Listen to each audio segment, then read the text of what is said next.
புதுக்கோட்டை வடக்கு மாவட்ட திராவிட முன்னேற்ற கழகத்தின் சார்பில் தலைவர் கலைஞர் பிறந்த நாளான நேற்று பிறந்த 16 குழந்தைகளுக்கு இன்றைக்கு தங்க மோதிரம் அணிவித்து அந்த பெற்றோர்களுக்கு வாழ்த்து தெரிவிக்கப்பட்டிருக்கிறது. சொல்லுங்க, கேள்வி நீங்க தான். திருச்சியில் தமிழ்நாடு முதலமைச்சர் பேசின விதத்தை எப்படி பாக்குறீங்க? அதாவது தமிழ்நாட்டில் தான் பேசுகிறோம் என்பதை மறந்துவிட்டு தமிழக மக்களுக்கான கோரிக்கைகளாக டெல்லியிலே தான் என்ன வைத்தோம் என்பதையும் மறந்துவிட்டு, இன்னும் சொல்ல போனால் மேகதாது அணைக்கட்டை பற்றி பேசுவதை, விவசாயிகளுக்காக பேசுவதை மறந்துவிட்டு, இன்னும் சொல்ல போனால் விவசாயிகளுடைய கடன் தள்ளுபடிகளே அவர்கள் அதிருப்தியாலே வீதியிலே வந்து ஒரு 15 நாளிலேயே போராட்டத்தை நடத்தி கொண்டிருப்பதை எல்லாம் மறந்துவிட்டு, hello brothers sisters, hello bro bro bro என்று கத்திவிட்டு சென்றிருக்கிற ஒரு காட்டுப்பூச்சலைத்தான் நாங்கள் அங்கே கண்டோம். அது ஒரு சினிமா ஷூட்டிங் தான். இப்போ அவர் வந்து 8 to 5 கால் ஷீட் கொடுத்துக்கிட்டு இருக்கார்.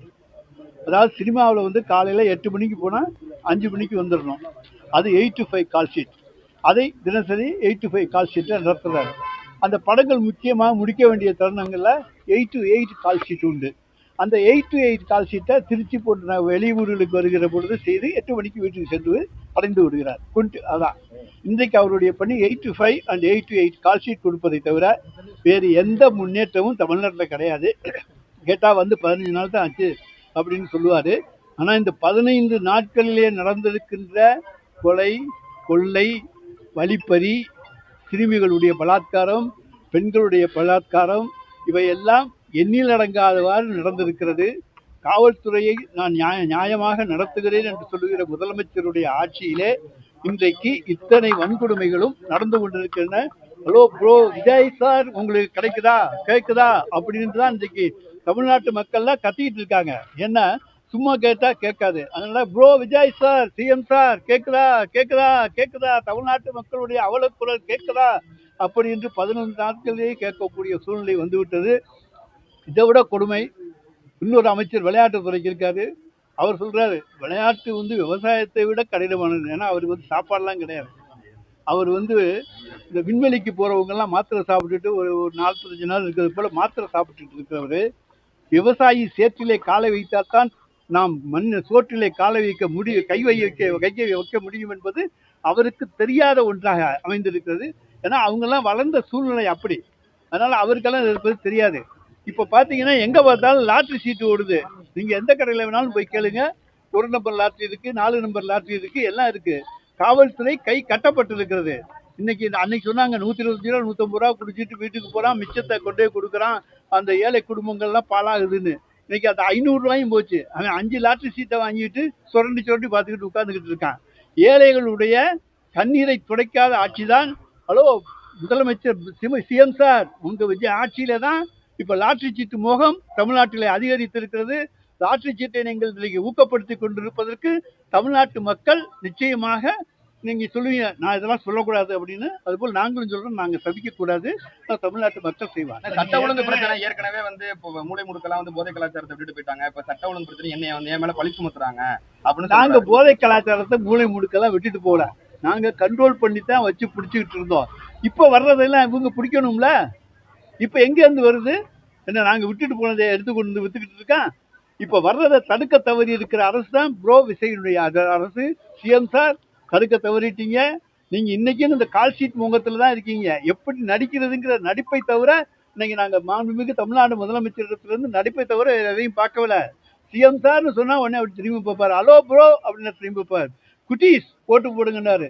உங்கள் அம்மா கிட்ட சொல்லுங்க, அண்ணன் கிட்ட சொல்லுங்க, மாமா கிட்ட சொல்லுங்கன்னாரு. அண்ணன் சீர் வரும்னாரு, மாமன் சீர் வரும்னாரு. எந்த சீரையும் காணும், சீர்கிட்டு தான் போயிருக்கு. சட்டசபையில வந்து அவர் வந்து அமைதியா இருக்காரு, அவர் எந்த மனநிலை இருக்காருன்னு தெரியல. அதே விஜய் வந்து திருச்சியில வந்து கடுமையான திமுக சட்டை எல்லாம் பேசினாரு. அவரோட வாய்ப்பு அசம்பிளிக்கும் வெளியே நம்ம என்ன சட்டம்? அதாவது காட்டு கூச்சல் தான் போட்டாரு. என்ன விமர்சனம் பண்ணாரு? நாங்க ஆக்கும் சக்தி, தமிழ்நாட்டை ஆக்கி இருக்கிற சக்தி தான் திராவிட சக்தி, அழிக்கும் சக்தி தான் இன்றைக்கு தாவேகா சக்தி. ஒரு 1967க்கு பிறகு திராவிட ஆட்சியிலே தான் தமிழ்நாடு முன்னேறி இருக்கிறது. இன்றைக்கு பொருளாதார வளர்ச்சியிலே நாங்கள் முதலிடத்துக்கு கொண்டு வந்திருக்கிற சக்தி திராவிட சக்தி. ஆக்கும் சக்தி நாங்கள்.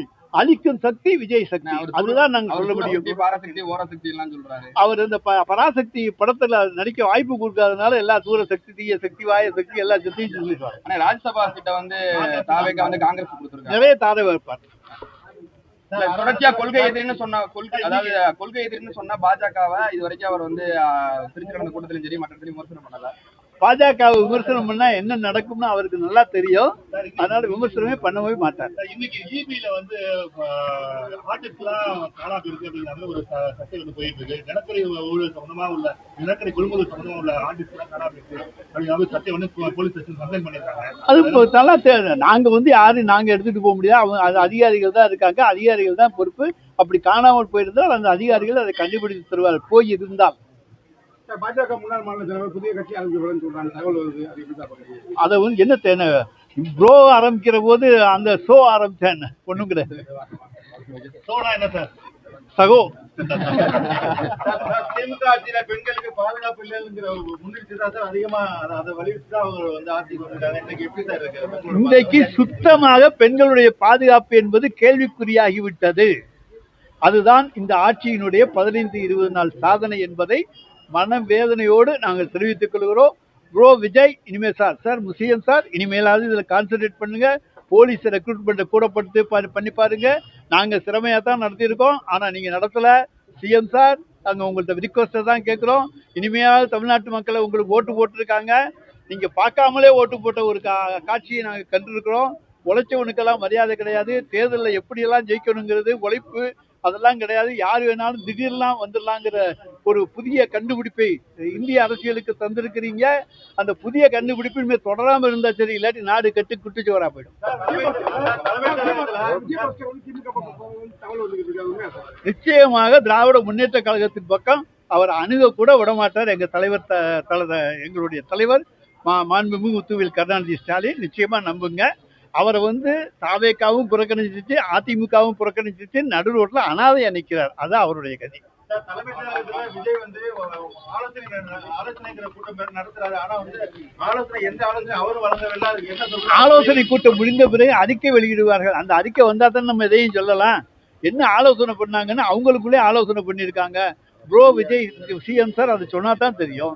ஆலோசனைக்கு ஒரு அதிகாரிகளே நம்ம என்ன சொல்றாங்கிறது அவரும் புரிஞ்சுக்காத. அவர் என்ன தகவலுமே சொல்றாங்க. அதிகாரிகள் எல்லாம் பயப்படுறாங்க. என்ன பண்றது? ஏதாச்சும்னா உடனே அங்கனே முதல்வன் சினிமா பண்ணி டைப் அடிச்சு சஸ்பெண்ட் ஆர்டரை கையில கொடுத்து ஒரு புதிய வரலாற்றை உருவாக்கிடுவாங்கன்ட்டு பாய பொத்திக்கிட்டு இருக்காங்க. கட்சியில கேட்கிற நிகழ்ச்சி நடத்திட்டு தலைமைச் செயலகம் என்று இந்த கட்சி அலுவலகமா மாற்றுவதிலே ஒரு புதுமையை இன்றைக்கு கண்டுபிடிச்சிருக்காங்க தாவேக்கான. ப்ரோ விஜய் அதுல ரொம்ப கெட்டிக்காரன்.